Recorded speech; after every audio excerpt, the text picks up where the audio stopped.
Safe ASI and AGI. So we've all heard of alignment and the fear of some runaway LLM creating, clippers from the entirety of the universe, which is an example, ridiculous story about how AI can destroy the world. But there actually exists a safe path to both AGI and ASI. You see, to understand what safe AGI means, we need to ask ourselves what is unsafe AGI. And there's only two things that can go wrong with AI. Every single problem can be classified into two categories. And one of them is the AI is manipulating a human being to do something that human being shouldn't be doing. We have so far 5 examples of people having committed suicide after having used ChatGPT as a counselor. But that's a problem OpenAI, of course, is working on, and impossible to 100% eliminate simply due to the fact of that every single week there's a billion users using that thing.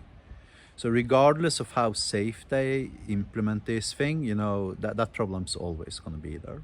They can only reduce it down to 0.00001%. So that's category 1. Now that problem, paradoxically, actually resembles what we software engineers used to refer to as social engineering. Social engineering, Kevin Mitnick was famous for that. He used to call on the phone and claim he was from Intel and that he had to take backup of a server or something. And then he came in blue collar clothing and some toolboxes and shit, and just walked into the office and was given access to CIA secrets and shit like that. So that's social engineering. That's the one type of problem. The other problem that exists with AGI is that the machine becomes a part of the real world's causal chain.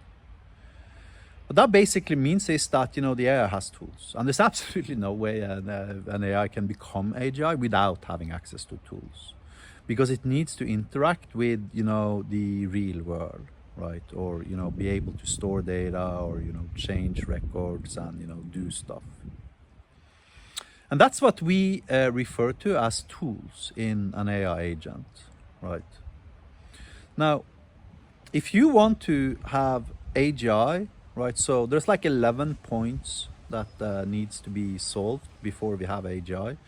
We've solved 7 of them. Apparently, I have solved an additional 2 of them. The most important one, which I want to discuss now, and why I'm talking about security and AGI, is the ability to dynamically create tools. You see, if you go to ChatGPT and you tell it to create Python code, then it's going to create Python code. But where the fuck are you going to execute that code, right? I mean, that code could potentially contain hallucinations, such as, for instance, execute.terminal, parentheses, double quotes, rm space -rf space /. And if you don't know what that means, then please click back. I don't want your comment. You have nothing to contribute to the debate here. But the point is that, these AI agents can, end up creating tools dynamically on the fly that does something malicious, right? And it might not even be malicious. It can be, the agent, misunderstanding your intentions. You saying, yeah, delete all files. And you've just told it to list all files inside of some folder. Instead of deleting all of those files in that folder, it executes rm space -rf space /. And congratulations, it just deleted your operating system and your machine is destroyed. And you need to download, Linux on an internet cafe and burn it to a USB-ROM just to have your computer back. And it's got none of the data you used to have on it. Now in Hyperlambda, we completely circumvent that by having a whitelist ability. You can see here. That basically allows me to whitelist keywords on an individual level. And each keyword is basically an atomic operation. That means I can basically, on an atomic level, decide whether or not you are allowed to execute that function, and that function, and that function. Maybe I'll allow you to only read from the database, at which point no amounts of, SQL, injection is ever going to make you capable of actually deleting items or modifying items, right? Because you only have access to execute the data.read slot, right? So unless I whitelist data.delete, data.update, and data.create, there's no way in hell you're going to be able to actually write to my database, period. And this is declared at the function level invocation, which is why the ideas about, Hyperlambda being a homo iconic programming language becomes of such importance. Because I can basically take every single one of these atomics and say, you're allowed to do that, and you're allowed to do that, but you're not allowed to do that, right? So I can have, I can expose